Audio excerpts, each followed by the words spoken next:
I don't know how I could do that. All those crimes, killing, doesn't make sense, bro. But the men who went undercover in Auschwitz. The Nazis are combing through Warsaw. Behind the door, the man doesn't move. He knows exactly what's happening. This is a roundup, part of Hitler's plan to destroy Poland by annihilating its professional class. Lawyers, writers, doctors, teachers, Jewish Poles, Catholic Poles. They're seized from... See what I'm saying? Like, why? How sick in the brain do you have to be to do this type of stuff? Like, the niggas from back then, bro, I couldn't even fathom how they'll survive in today's age, bro. Like, them niggas were crazy, mentally ill, goddammit. From the streets, from their homes, thousands of them. Many will be sent to concentration camps. The others will simply be shot. Damn. But he has a plan. Unlike the thousands of others, he wants to get caught. Wait, what? Out! Out! He's a member of an underground resistance movement. He knows he'll probably be interned and sent to a recently opened concentration camp outside a Polish town called Auswitz. He's adopted a false identity, Tomasz Zerafinski, and his mission is clear. Bro, why would you want to get caught though? Like, hell nah, I ain't getting caught by the Nazis. The fuck? You think I would want to be caught by the Nazis, my nigga? Hell nah. Enter the camp, form a resistance, and send reports of Nazi crimes. Now, he can't know that he'll succeed, that he will build a secret network, that he'll smuggle out multiple reports on the murderous labor, the starvation rations, the rising death toll, that he'll watch as the camp expands from labor to death camp, and that the Allies, despite his pleas, will do nothing. This is the story of Witold Pilecki, the man who infiltrated Auschwitz. That's crazy. All you do is click the button. That's crazy. Boom, it's gonna generate a chord progression. Let's listen to some of these. Skip. Mid, skip.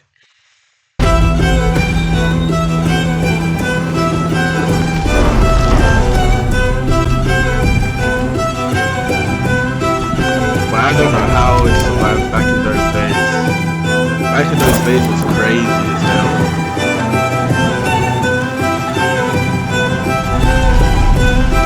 Good graphics though, I can't lie. The man who infiltrated Auswitz. This video is largely based on both Pilecki's report and The Volunteer by Jack Fairweather. You'll find links in the description. We'd also like to thank Bartłomiej Kapitsa at the Pilecki Institute.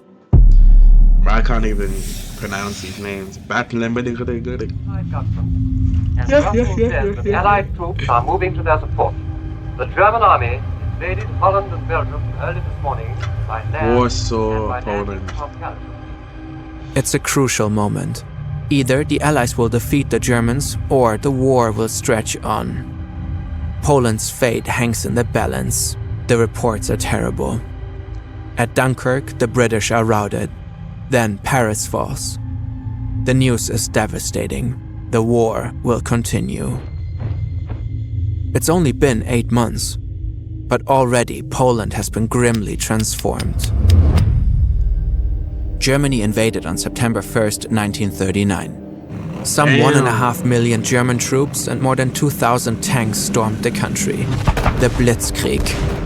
The Luftwaffe bombed cities and airfields. The Poles fought back, but were eventually overpowered. Witold, a 38-year-old second lieutenant in the cavalry reserves, was in the thick of it. His men were mowed down by German tanks in early September. He only narrowly escaped with his life. His beloved Arabian mare fairy tale wasn't so lucky. It was over in minutes. Most of his men injured, captured, or dead. Damn. Witold heads for Warsaw. If the capital falls, all will be lost. The retreat of the Poles was plagued by German planes, bombs, bullets.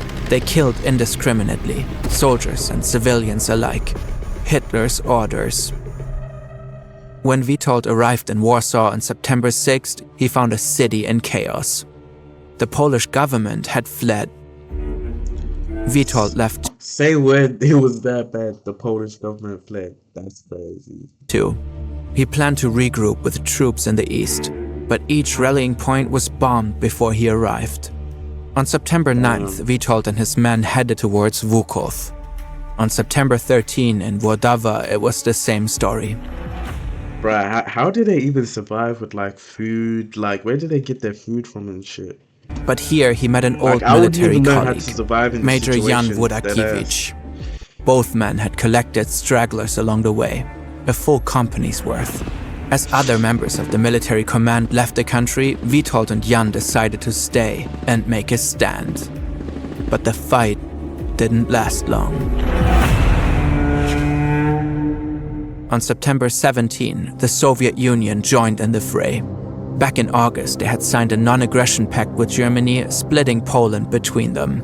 On September 28, Warsaw surrendered.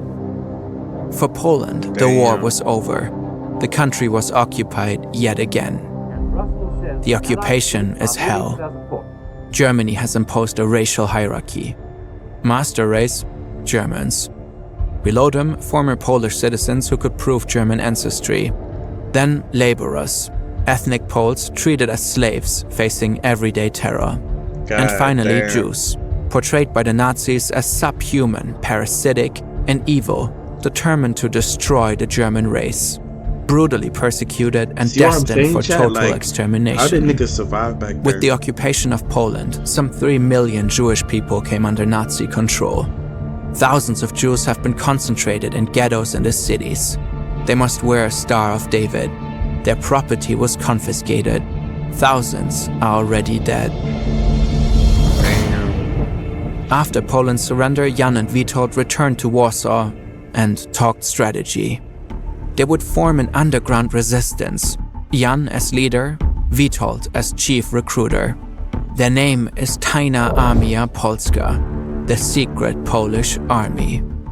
They share information about German operations, spy on Polish informants, stockpile weapons, and they wait, hoping for an opportunity to rise up and revolt.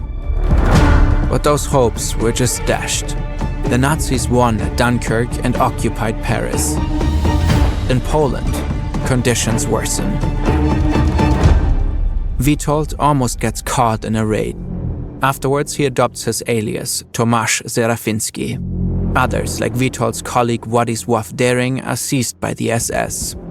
Władysław Somacki, the underground's chief of staff, meets the same fate.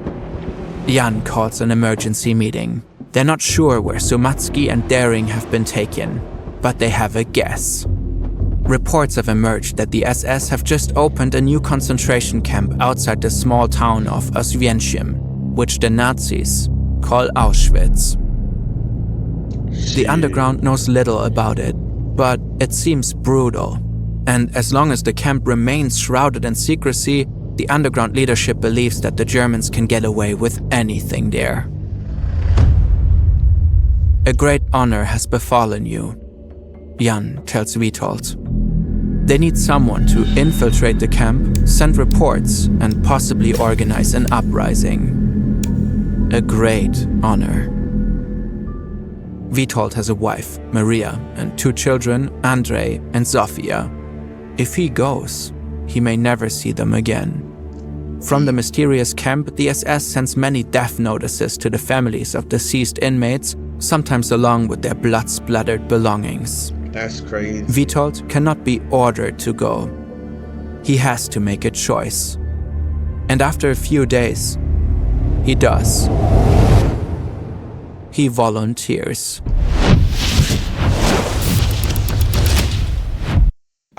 I got one challenge for you. Try Whisper is Flow crazy, once. dude. One time. And I promise you'll understand why I haven't. I'm gonna get YouTube Premium again. Agree with these ads.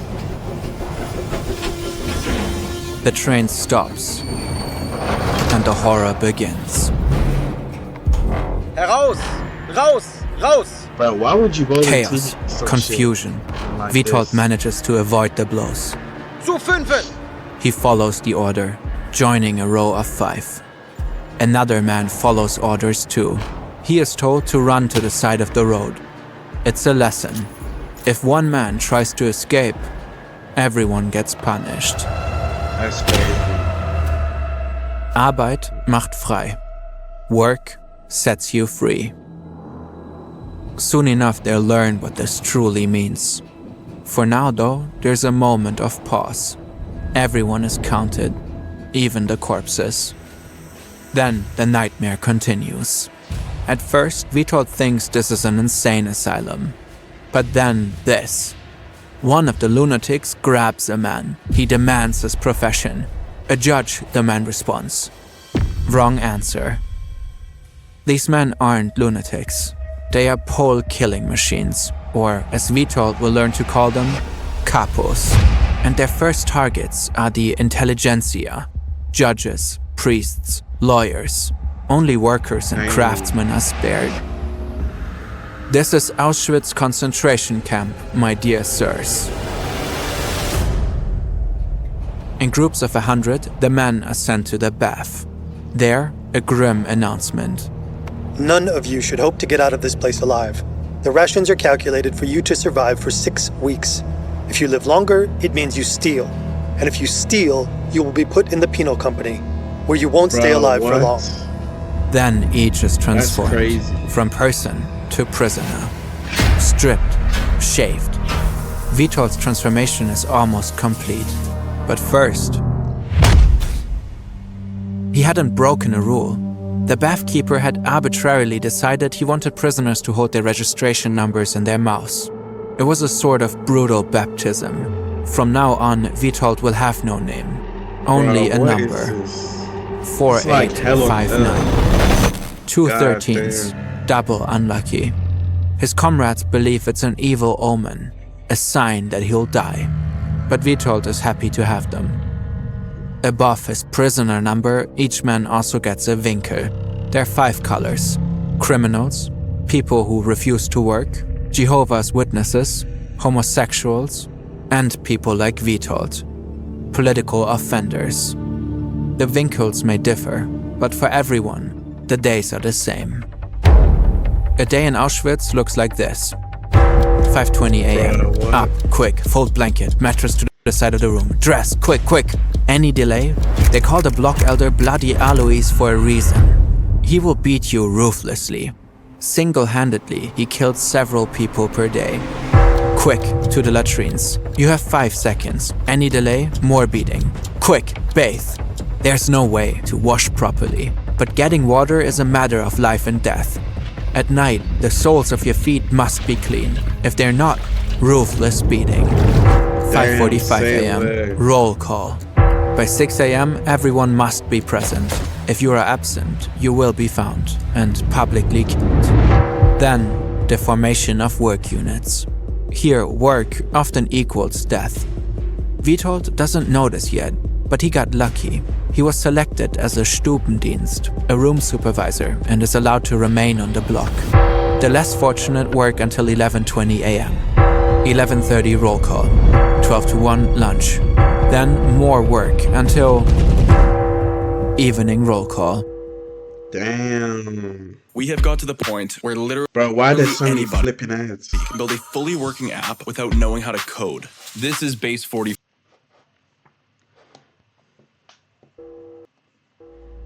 Witold's role is to clean the block when the others leave, and to impose order.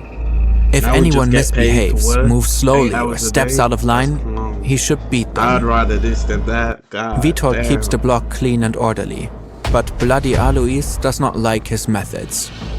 For his lack of brutality, Witold is punished and gets banished from the block. Today, he'll work. He has no idea which work unit to join and ends up in the gravel pit. The gravel is for the expansion of the crematorium. Witold is strong and moves with caution. Rest means a beating, and falling, death. But the misfortune of others is also your salvation. Waiting while a fallen comrade is beaten is the only rest you'll get. Damn. For 3 days, this is Witold's life. A back-breaking balancing act. No breaks, little water, starvation rations. Right when Vitold thinks he won't be able to survive another day, Bloody Alois allows him back on the block. Now you know what work at the lager means, he says. There's only one benefit Vitold can see to these horrendous conditions. They might unite the prisoners. And unity is exactly what his mission requires.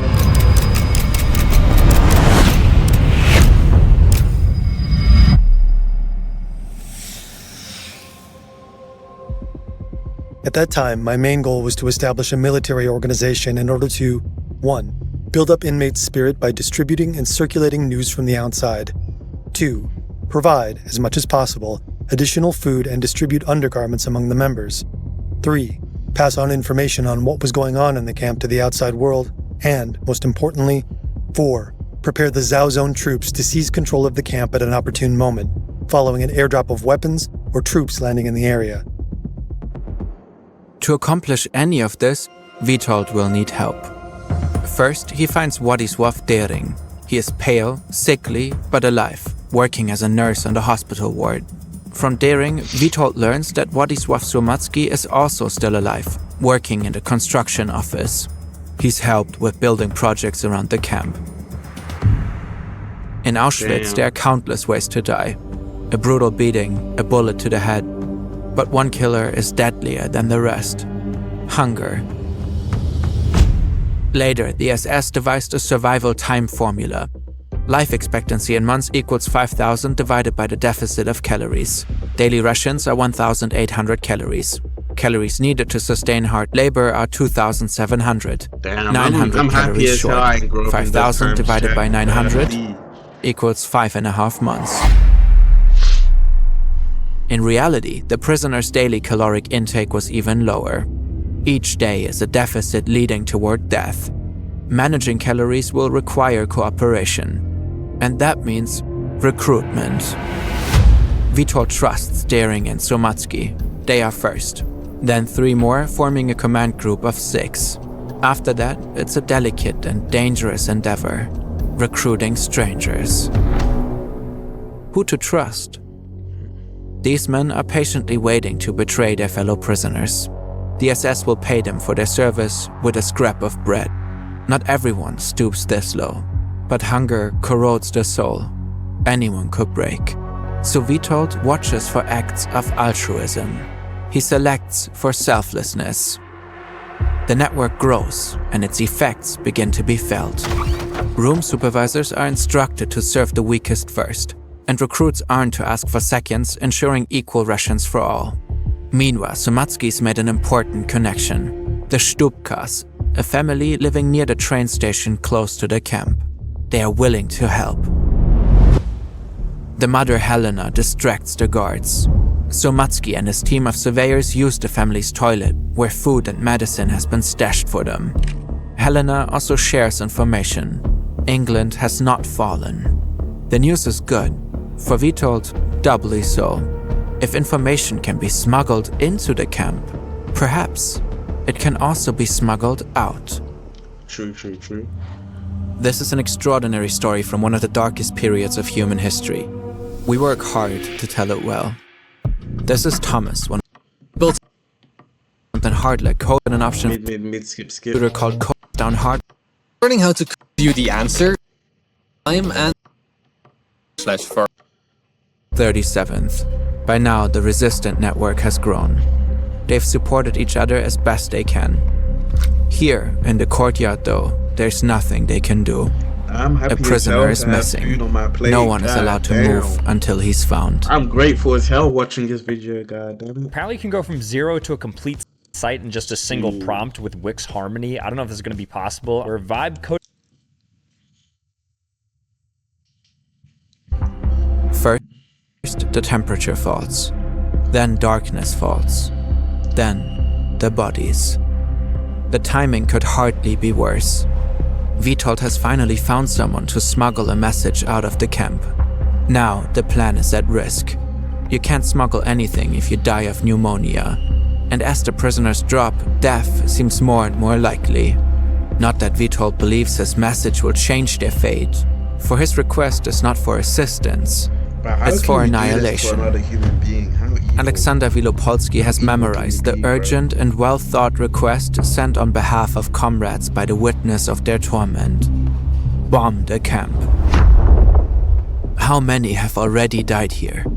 At first, the number remained a grim mystery. Then, Witold cracked it. The truth lies in the registration numbers. They correspond to the order of arrival, and the newcomers have numbers in the 6,000s. At roll call, though, there are only about 5,000 men. 1,000 men dead in a month. Death seems inevitable. If the Allies bomb the camp, some prisoners might escape in the confusion. Even if they all die, it will not be in vain, as long as Auschwitz is destroyed. Witold and his comrades must get their message to Warsaw. Helena Stupka couldn't help. She had no connections, couldn't travel. But there's another way. In these early days in Auschwitz, it's still possible for a prisoner's family to buy his freedom. And finally, it happened. A 31-year-old was scheduled to be released, Alexander Wielopolski. But smuggling a written report is far too dangerous. Alex had to memorize the message. From noon to 9, they stand, waiting. Finally, the missing prisoner is found, dead, beside a pile of logs. By morning, another 86 are dead. More succumb to pneumonia in the coming days. One of Witold's closest allies among them, but the plan remains intact. Alexander survives. He carries the message out, beyond the barbed wire fences, and is gone. For those left behind, it seems certain. Death will come. The only question is in what form. October becomes November. November, December. But no bombs fall. Meanwhile, Witold's message is on the move. From Warsaw to Switzerland, through France to Spain, and from there to London, the underground finds a way. The prisoners begged the Polish government for the love of God to bombard these warehouses. Should they die in the attack, it would be a relief given the conditions. In January 1941, the bombing request reaches the Air Ministry in London. But over the course of its transmission, it's been shortened. The nightmarish camp conditions are only briefly mentioned. In the end, the chief of the air staff is curt and decisive.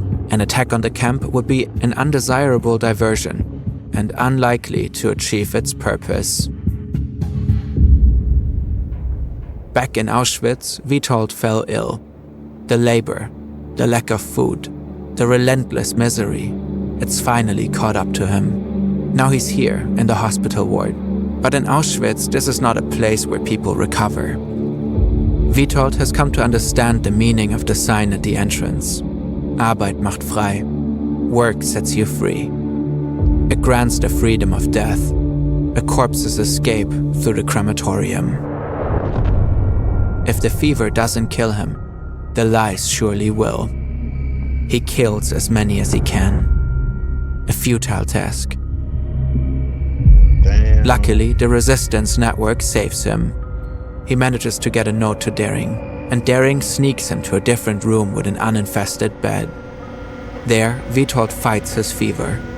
Waking, sleeping, waking, sleeping, waking, sleeping, waking, sleeping. Bruh, that's actually bad, bruh. What the heck? I would not wish this. February is almost over, and Witold has nearly regained his health. Without Dering, he almost certainly would have died. Meanwhile, the resistance is growing. By March, there are several hundred members with connections all across the camp. The camp itself is also growing. This is part of a major expansion, from holding 10,000 prisoners to 30,000.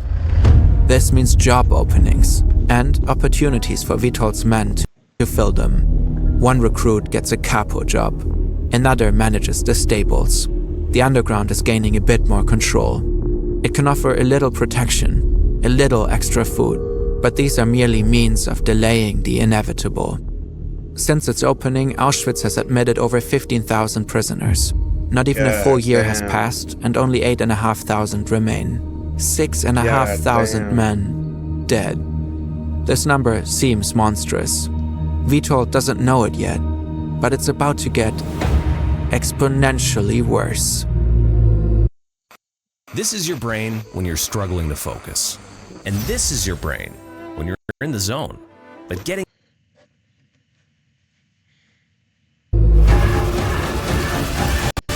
This is the largest army the world has ever seen. Over 3 million men from the Axis powers, 600,000 tanks and other motorized vehicles, a 1,000-mile front.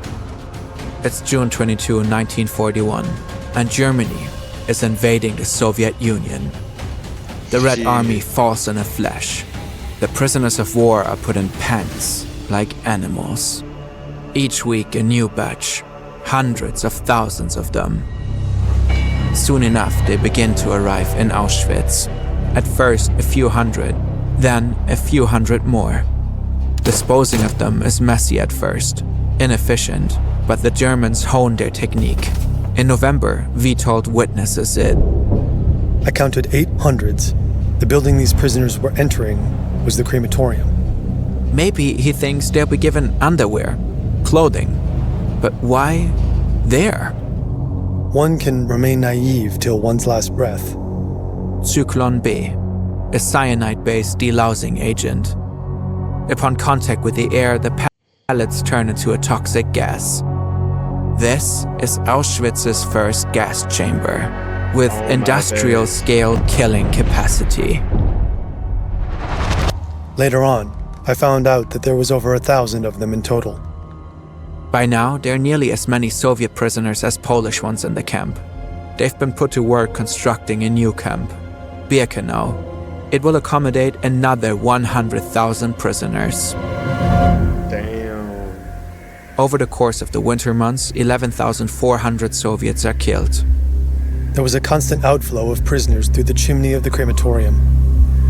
This may be by far the most common way out of the camp, but Vitold knows there are others. When's the good part gonna come? Is it just destruction? Alexander destruction, Vilopolsky destruction? wasn't the only prisoner to leave the camp his freedom purchased. More than 300 others have left this way. Some of them carried reports from the underground. Karol Switorseki, a report on death figures and camp conditions. Ferdinand Troczniki, a report on death figures and Birkenau. Even Władysław Surmacki, he carried a similar report. Vitold stays. He knows his wife Maria might try to buy his freedom. He may have explicitly requested that she not. We don't know for sure. Auschwitz, he believes, is the centerpiece of the Nazis' plans for domination, and he continues to believe the Allies will intervene. He wants to be here when they do. That can't be said for everyone. Some try to escape. Usually that looks like this: impulsive and pointless, unless the point is death. Often it is. In Auschwitz there's a slang phrase for suicide: to go for the wires. But some escapes are audaciously planned and successful. This is a Steyr 220, the camp commandant's car, 6 cylinders, 2.3 liters. And this is Eugeniusz, a mechanic. He dreams of stealing it. If he could get out the gate, no vehicle would be fast enough to catch him. There's only one problem: the checkpoint. He'd need to look the part. He'd need to sound it too. This is where his friend Kazi comes in. He's fluent in German, and he knows where the spare uniforms are kept. A plan takes shape. Vitold thinks that maybe, just maybe, it's crazy enough to work. He has Stanislav Jasta join him with another memorized message. A monk named Josef Lempart rounds out the group. June 20th, a Saturday. They spring into action, slip away from work, break into the storeroom, pile in the car. Now they're here. Jaster whispers to Kazik, "Do something. Mach auf! Open up." It works. The guards open the gate. The deputy commandant passes on his horse. The SKPs salute him. He salutes back. Then they drive through the gate. Damn, that's Freedom. crazy. It's like something out of a movie. Nah, they got lucky. But the for report real, they carry man. out of the camp could not be more serious. I wonder what the SS men were thinking. There were many women and children in these carriages, sometimes babies in their cradles. Here Nah, they were to that's end their true. lives altogether, like a herd of animals led for slaughter. Vitold does not know its name, but this is the final solution. They arrive by the thousand. By the thousand, they are gassed and burned. It is 1942, the year Auschwitz-Birkenau becomes a central site for the systemic mass murder of Jewish people. The mass gassings began in May. The resistance watches as more and more and more people are brought here to be killed. There are two options: do nothing or resist. And finally, they decide to resist. A plan for an uprising has already been outlined. In the evening, before roll call, work units returning, it's a moment of flux. If they strike then, maybe one group can overpower the guards here and here, while another group seizes weapons here. Armed, they might stand a chance. By now, the underground boasts about 1,000 men with a vast network of connections. But Vitold still fears the worst. Without external support, the prisoners will very likely be slaughtered. But support still has not come, despite his many messages. More and more, it seems the prisoners must rise up alone. Nah, Our that's best crazy, sales chat. decision, switching to pipe drive CRM. Before, we were buried under...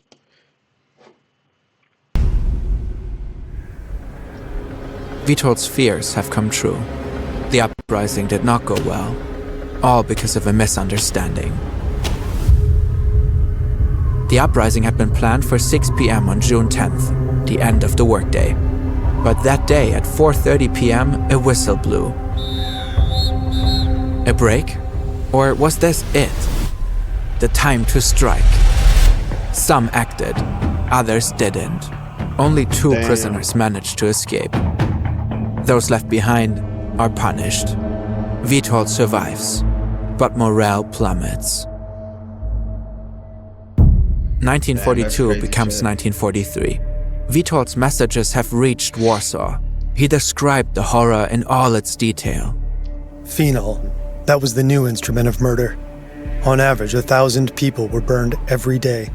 Young boys aged 10 to 14 or 15 were picked from these transports. The SS men would rifle through suitcases and wallets looking for gold, money, and diamonds. The camp authorities had them all murdered with phenol injections. But liberating Auschwitz would be extremely difficult. Would there be enough Polish underground fighters to overwhelm the SS? Would the Allies support the attack with airstrikes? In Warsaw, few see any chance of success. Vitold is still determined. Maybe if he delivers a report himself, he can persuade the resistance movement to intervene. To do that, though, he has to get out. But how? Escape. Civilian clothing, money, knife. They need all this once they make it out. If they make it out.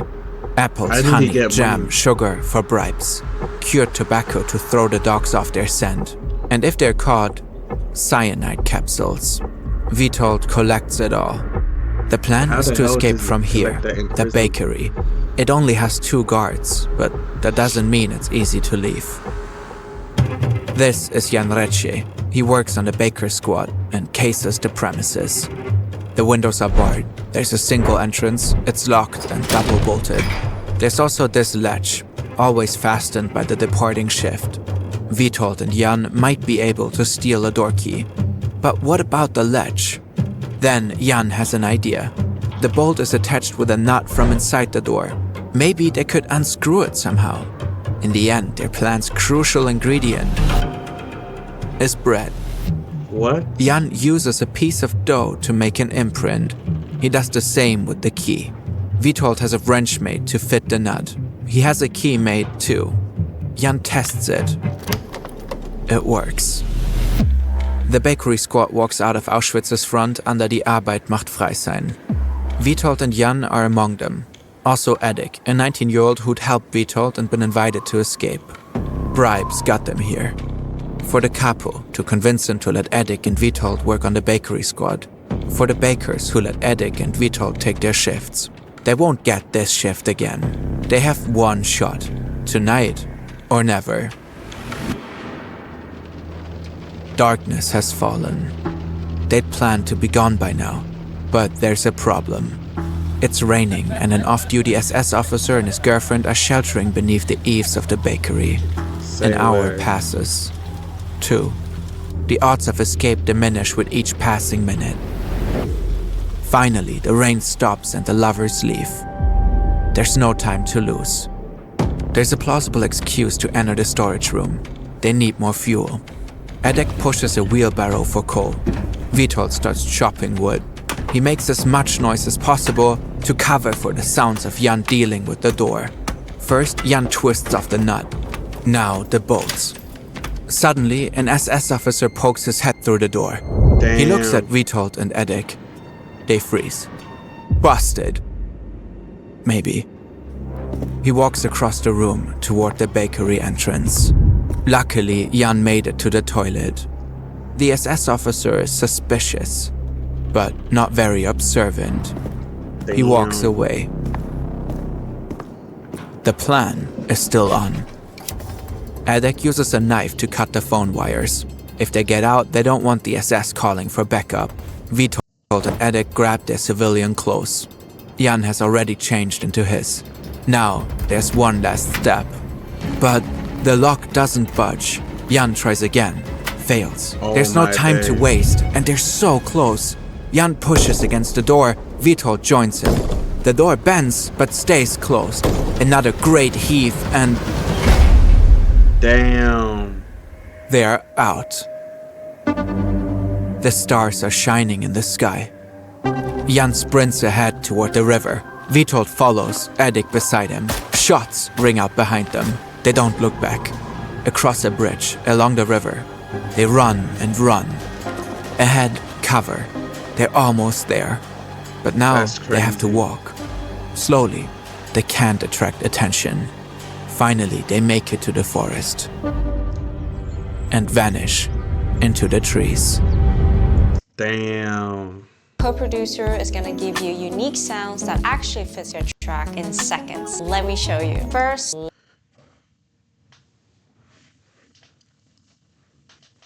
That's crazy, chat. What a contrast with the camp in which I felt I had spent 1,000 years. A silence far from the roar of humanity, far from man's scheming. A silence in which there was not a living soul. We were enchanted by everything. We were in love with the world, just not with its people. Vitold is finally free. Damn, that's crazy, chat.